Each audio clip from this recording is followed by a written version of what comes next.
عزیزانی کورسات نیوز سڵاوتان لەبێ من زریان ڕەحمانم هەواڵا بوریەکانتان پێشکەشەکەم هەواڵی بەهایدراوەکان و نەوت و زێڕم پێەیە جگە لەوەش دیارە بێکارەبایی تەنها بەرەو کێمەی نەگرتووە گوازراوەتەوە بۆ ئێرانیش باسێکی پوختیش لەو بابەتاکەی کە بزانین هۆکارەکانی چیە بەڵام سەرەتا کۆنسوڵی چین قسەی بۆ کورسات نیوز کردووە لەگەڵ ئەوەیە کە قەبارەی بازرگانی نێوان عێراق و چینی خستووەتە ڕوو باسی لە ئاڵوگۆڕە بازرگانیەکانی وڵاتەکەی لەگەڵ هەرێمی کوردستان کردووە و ئەڵێت کە ئەو ئاڵوگۆڕە بازرگانیە لە ئاستێکی باشایە.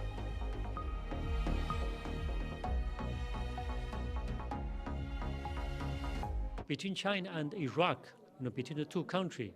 لە ساڵی ڕابردوودا ئاسی ئاڵوگۆڕی بازرگانی نێوان چین و عێراق گەیشتووەتە 50 میلیارد دلار کەەوە ژمارەیەکی گەورەیە. هەروەها ژمارەیەکی باش هەیە لەبارەی ئاڵوگۆڕی بازرگانی نێوان هەرێمی کوردستان و چین. ئەگەر تەماشای بازارەکانی هەرێمی کوردستان بکەین کاڵایەکی زۆری چینی بوونی هەیە. هاوکات ئۆتۆمبیلێکی زۆری چینی لە بازارەکانی هەرێم هەن بە براندی جیاواز و بە ئۆتۆمبیلی کارەباییشەوە. دەتوانم بڵێن پەیوەندی نێوان هەرێمی چین زۆر بە باشی و بە سوودی گەورە گەشەی کردووە. لە داهاتووشدا کاڵای چینی کوالەتی بەرز و هەرزان لە بازارەکانی هەرێمی کوردستان دەبینین کە سوودی بۆ خەڵک هەیە چونکە خەرجیان کەم دەکاتەوە.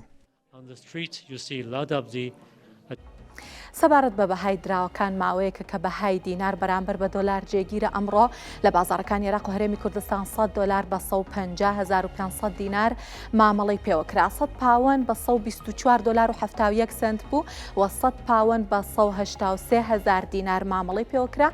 دینار بەرامبەر بە پاوەند دابەزیوە. 100 یۆرۆ 103 دلار و 93 سنت بووە و 100 یۆرۆ بە 154,000 دینار مامەڵەی پێوەکراوە. 100 دلار بەرامبەر بە لیرەی تورکی بە 3600 لیرەی تورکی ئەمڕۆ مامەڵەی پێوەکراوە و 100 لیرەی تورکیش بە 4300 دینارە. 100 دلار لە ئێران و تارانی پایتەخت بە 8 ملیۆن و 965 هزار تمەنە بەڵام لە سلەیمانی نرخەکەی جیاوازە لە بازاڕی ئاڵوگۆڕی دراوی سلەیمانی 100 دلار بە حواڵە بە 9 ملیۆن تمەن مامەڵەی پێوەکراوە هەرچەند 9 ملیۆن و 700 هزار تمەنیشی بەخۆیەوە بینی و 100 دلار لە سلەیمانی بەهای 100 هزار تمەنی ئێرانیش بەرامبەر بە دینار بە 1800 دینارە.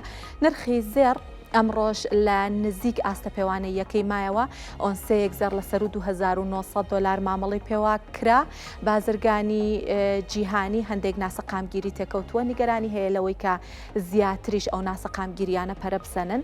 ئەمریکا باجی گومرگیە خاتە سەر بەرهەمی وڵاتان و دیارە ئەو وڵاتانش کاردانەوەیان ئەبێت و ئەوەش جۆرێک نادڵنیایی لە بازارەکان دروست کردووە و خواستی لەسەر زێر بەرز کردوێتەوە کە بەردەوامەڵین زێر یەکێکە لەو کانزانە کە دڵنیاییەکی زۆری هەیە و بەرهێنانتوان بە دڵنیاییەوە پارەکانیان بکەن بە زێر و دڵنیا بن لەوە کە زیانێکی زۆریان بەرناکەوێت. لە بازارەکانی جیهان ئۆنسەیەک زێر بۆ 2911 دلار بەرز بووەوە. نرخی نەوتیش دابەزینی بەخۆیەوە بینیوە.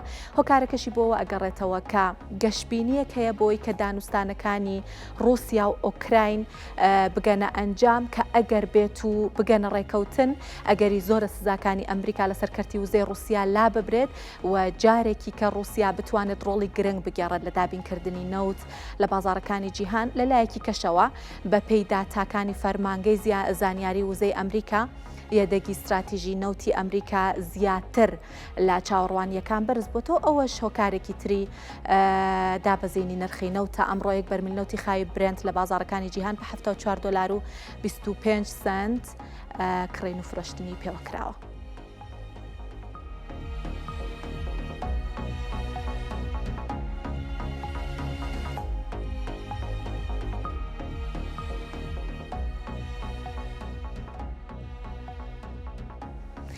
با لێرە باسێک بکەین لە فرۆشتنی دۆلار لەلایەن بانکی ناوەندی عێراقەوە کە ڕۆڵێکی باش ئەگەڕێت لە سەقامگیری بەهای دینار بەرامبەر بە دۆلار. بەڵێ ئەم هەفتەیە واتە لە 9 مانگ هەتا 13 مانگ کە ئەمڕۆیە کۆی فرۆشتنی دۆلار لەلایەن بانکی ناوەندیەوە 1 ملیار و 468 ملیۆن دۆلار بووە. بڕێکی باشە کە بەردەوام ئەم بڕە ڕاستە بەرزی و نزمێکی کەم بخۆیەوە بینە بەڵام هەمیشە لە قەبارێکی باشە ئافرۆشرێ کە حواڵەکە 1 ملیار و 393 ملیۆن دلار بووە و کاشیش 75 ملیۆن 75.2 ملیۆن دلار بووە. بە زانیاری زیاتر هەر لەسەرم بابەتەوە بگرین بزانین بەراورد بە هەفتەی پێشوو چه گۆڕانکاریەکی بەسەرا هاتووە بەڵێ کوتوانین ببینین کۆی فرۆشتنی ئەم هەفتەیە 1 ملیار و 468 میلیۆن دلار بووە هەفتەی پێشوو 1 ملیار و 483 میلیۆن دلار بووە دابەزینێکی زۆر کەمی تۆمار کردووە ئەم هەفتەیە جیاوازێکی زۆری نییە ئەو حواڵە و کاشەکەش کە بینیمان ئاستی حواڵەکە زۆر زیاترە لە کاش کە ئەوە زۆر تەبیعیە شتێکی ئاساییە لە بەرەوەی کە حواڵەکە بۆ کاری بازرگانی و هاوردەیەکە قەبارێکی زۆر لە دۆلاری پێویستە بەڵێ ئەگەر زانیاری زیاترمان هەبێت لەسەر بەهای دینار بەرامبەر بە دۆلار بەڵێ ئەو فرۆشتنی دۆلاری بانکی ناوەندیە 105 بە شێوەی کاش بووە 195 بە شێوەی حواڵە بووە کووتمانەمە زۆر ئاساییە لە بەرەوەی کە حواڵە بۆ کاری بازرگانی و هاوردە بەکاردێت و 100 دلاریش لە ماوەی ئەم یەک هەفتەیە 100 دلار بەرزترین ئاستێک کە بەرامبەر بە دینار هەیبوو بێت 150,500 دینار بووە و نزمترین ئاستیشی 149,750 دینار بووە. جیاواز لە بابەتی دراوەکان قەرزی ناوخۆیی و قەرزی دەرەکی هەندێک جار بۆ وڵاتانە بێ بە کێشە. ئێستاش ئابووری ناسێکی عێراقی هۆشداریە لە زیادبوونی قەرزی ناوخۆیی عێراق و بە مەترسی ئەزانێ بۆ سەر ئابووری وڵاتەکە. منار عوبەیدی ئابووری ناسی عێراقی ئەڵێت لە ساڵی 2024 قەرزی ناوخۆیی عێراق 13 تریلیۆن دینار زیادی کردووە. هۆشداریەکەی و ئابووری ناسی عێراقیە بۆ زیادبوونی قەرزی ناوخۆیی لە کاتێکایەکە عێراق لە ساڵی 2024 بڕێکی باش قەرزی دەرەکی داوەتەوە و قەرزە دەرەکیەکانی کەمی کردووە.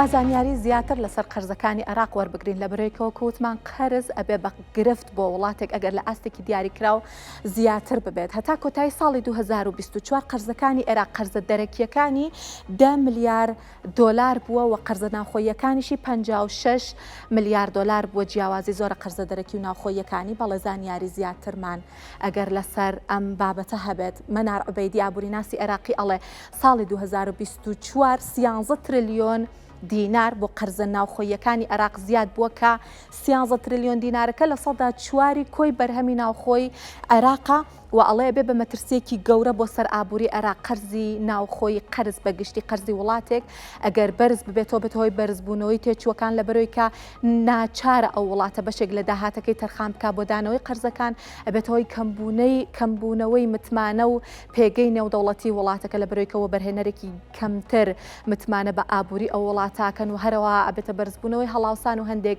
گرفت و کێشەی تریشی لێ ئەکەوێتەوە. بەڵێ سندوقی نەختی نێودەوڵەتی ئەمە داتەکانی سندوقی نەختی دەودەوڵەتیە کاڵێ ئاستی قەرزی عێراق لە 52.2 کۆی بەرهەمی ناوخۆی ئەو وڵاتە پێگەهێنێت کە بەرهەمی ناوخۆی عێراقیش 270 میلیارد دلارە. جیاواز لە بابەتی قەرزەکانی عێراق وەکو وتمان بێکارەبایی بەرۆکی ئێرانیشی گرتووە ساڵانێک کە ئێران ڕوبەڕووی کورتێنانی وزا بێتەوە بەڵام لە ئێستاە ئەم پرسە بووە بە قەیران. پێشتر تەنها لە وەرزی هاوینە کارەبا ئەبراوە ئێستا لە وەرزی زستانیش جگەلەوەی کارەبای ماڵانە بڕێت ڕۆژانە ناچارە بن فەرمانگەکان و خوێندنگەکان دابخەن و زیانێکی زۆریش بەر پیشەسازی ئەو وڵاتە کەوتووە.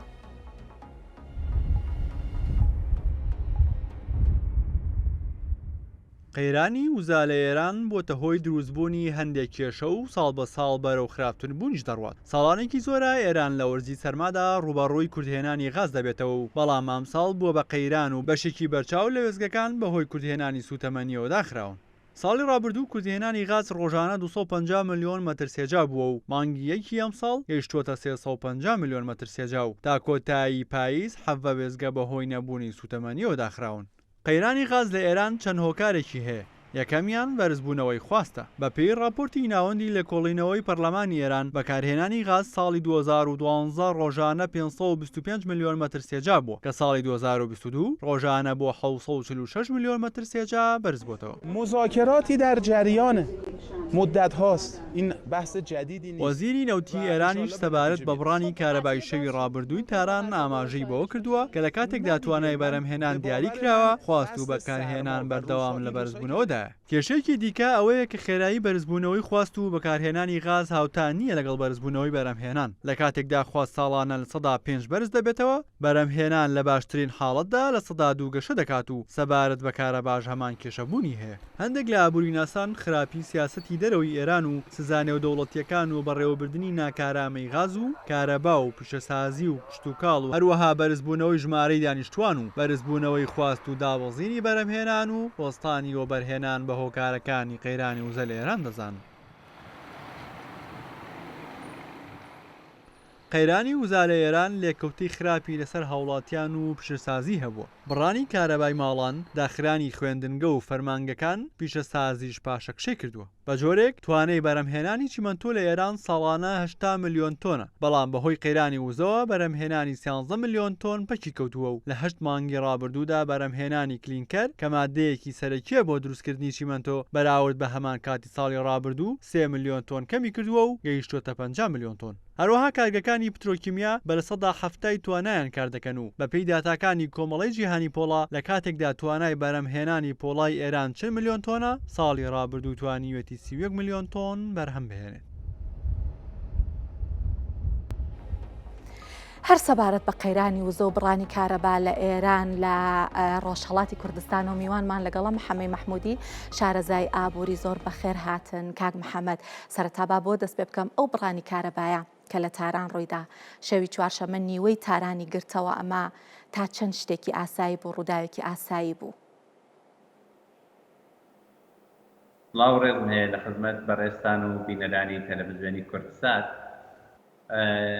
دیارە بۆ ئەو قەیرانەی کە ئێستا هاتۆتە پێشەوە شتێکی ئاساییە، بەڵام لە ناوخۆی ئێرانە لە ماوەی 20 ساڵی ڕابردووە تاوەکو ئێستا قەیرانێکی بەو گەورەیە لەسەر ئێنێرژی ئێران دروست نەبووە.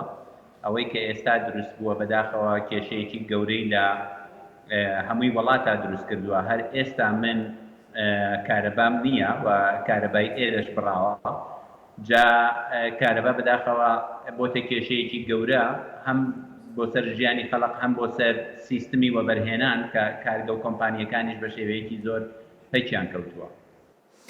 کاک محەممەد، پێشتر ئەم قەیرانی کارەبا و بڕانی کارەبا بەس لە وەرزی هاوی نابوو، ئێستا وەرزی زستانیشی هاتووەتە سەر لە کاتێکا کە ئێران ئەزانین دووەم گەورەترین یەدەگی غازی سروشتی هەیە لە سەراستی جیهان. ئایا ئەمە ئاماژەیە بۆ سەرهەڵدانی قەیرانێکی گەورەی غازی سروشتی و کارەبا لە ئێران؟ بەرهەمی کارەبایی دیارە تەنیا 15% کارەبای ئێران لە ڕێگەی گازەوانێ بەرهەم دێت. بەقیەکەی لە ڕێی گازۆیلەوەیە و بەداخەوە سیستمی وەبەرهێنانی نەوتی ئێران بە شێوەیەکی بەرفراوان پەکی کەوتووە. ئەو تێکنۆلۆژیانە کە بۆ وەبەرهێنان پێویستە ئەوانە لە دەستی ئێرانە نییە و بەهۆی ئەو گەماڕوە نێودەوڵەتیانەوە تێکنۆلۆژیەکان ناتوانێت بێتە ناو ئێرانەوە و ئەوەش کە هەیە دیارەهی ساڵانێکی زیاتر لە 30 تا 50 ساڵ لەوە پێشەکە ئەمانیش بەهۆی ئەوە کە فەرسوودە بوون و لە بین چوون ڕێژەی وەبەرهێنانیان لە ئاستێکی زۆرە کەم بۆتەوە. هەر بەو پێیە دیارە وەبەرهێنانی نەوت و لێککەوتەکانی نەوتیش بەداخەوە زۆر کەم بووە لە ئێرانە. هەر ئەمە بۆتە هۆی ئەوەی کە وەبەرهێنەری کارەبا دیارە سەرچاوەی ئێنەرژیان نییە و ئەوانیش ناتوانن کە بەرهەمێکی زۆریان ببێت. لە لایەکی شەوانەیە کە ئەو وشکە ساڵیە کە ئێستا دروست بووە، وشکە ساڵیەکە بە شێوەیەکە کە سەدەکان زەخیریان زۆر کەم بۆتەوە و ڕێژەی وەبەرهێنانی کارەبا لە سیستمی سەدەکانی بە شێوەیەکی بەرفراوان پەکی کەوتووە. باشە ئێوە باسیەوەتان کرد بەڵام وەکو پێشتریش وتم ئێران یەدەگێکی زۆر گەورەی هەیە لە غازی سروشتی دیارەوەتان کە هەموو کارەبای ئێران لە غازی سروشتی بەرهەم نایە بەڵام بۆچی ئەبێ وڵاتێکی ئاوە ڕۆبەڕووی ئەم قەیرانە ببێتەوە هۆکاری سەرەکی چییە؟ هەروەکو ئەرزم کردن هۆکاری سەرەکیەکەی دیارە ئەو گەماڕۆ نێودەوڵەتیانەیە کە ناهێڵن تێکنۆلۆژی نوێ و سەرمایی نوێ بێتە ناو ئێرانەوە و ئێرانیش ناتوانێت نەوتەکەی خۆی بە شێوەیەکی ئازادانە بفرۆشێ لە فرۆشی نەوتێک کە ئێران ئێستا دوور لە چاوەدێری نێودەوڵەتی خەریکە ئەیفرۆشێ بەداخەوە ئەو پوڵەکەی ناتوانێت وەربگرێتەوانێت لە ناو ئێرانە سرف ببێتەوە هەمووی ئەمانە بوونە هۆکاری ئەوەی کە ئێران نە تێکنۆلۆژی نوێکردنەوەی ئەو پاڵاوگانەی ببێت نە سەرمایەشی هەیە بۆ نوێکردنەوەی یان بۆ چاکردنەوەی ئەو شوێنانەی ئەگەر خراپ ببێت ئەمە بۆتە هۆی ئەوەی کە وەبەرهێنانی نەوتی لە ئێرانە بە شێوەیەکی زۆر بەرفراوان پەکی کەوتووە ئەمە بۆتە هۆکاری ئەوەی نەک ئەوەکە ئێران سەرچاوەی نەبێت ئێران زۆر دەوڵەمەندە و زەخایرێکی زۆر گەورەی هەیە بەڵام بەداخەوە بەهۆی نەبوونی تەکنۆلۆژیەوە ناتوانێت بەرهەمی بێنێت. کاک محەممەد باسی سزانە و دەوڵەتیەکانتان کرا بینین کام ڕۆژانە باسی ئێران بە تایبەتی لەلایەن ترامپەوە زۆر گەرمە هەندێک لێدوانی هەبووە بڕیاری نوێ ئیمزا کردووە بەڕای ئێوە ئەم لێدوانانە ئەم وەڵامانە ئەم بڕیارانەکە ئیمزا کراون ئاماژەیە بۆچی داهاتوو یا چارەنووسی ئێران چۆن ئەبینن لە ساڵی 2025.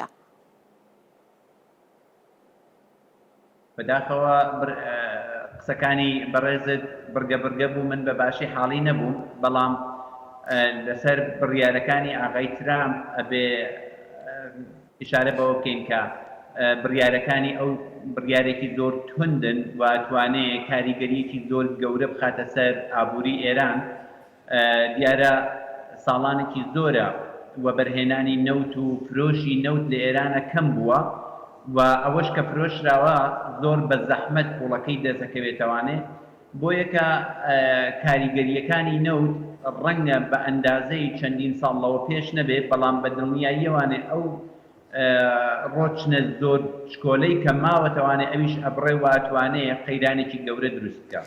کاک محەممەد جەنابەت وەکو شارەزایەکی ئابووری چی بە چارەسەر ئەزانی بۆ دۆخی ئێستای ئێران کە ئەم قەیرانی لێ قوڵتر نەبێتەوە ڕوبەڕووی قەیرانێکی گەورەی سوتەمەنی نەبێتەوە؟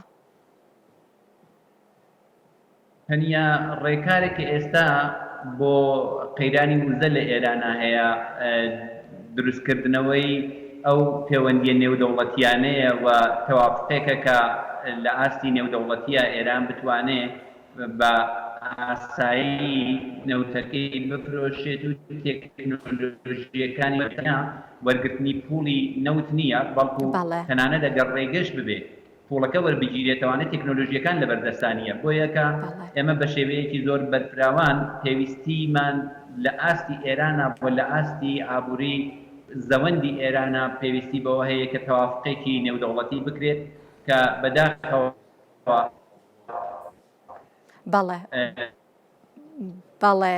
ژێۆپۆلیتیکانی کە ئێستا لە ناوچەکەیە هەیە هیوایەک بۆ چارەسەری ئەوینە لە کورتخایەنە نییە. بەڵێ کاک محەممەد زۆر سپاس کە لەگەڵمان ئامادەبوون. محەممەد مەحموودی شارەزای ئابووری لە ڕۆژهەڵاتی کوردستانەوە بە یارمەتی هاوکارانم گەشتی هەواڵابووریەکانم پێشکەشکردن هەر شاد.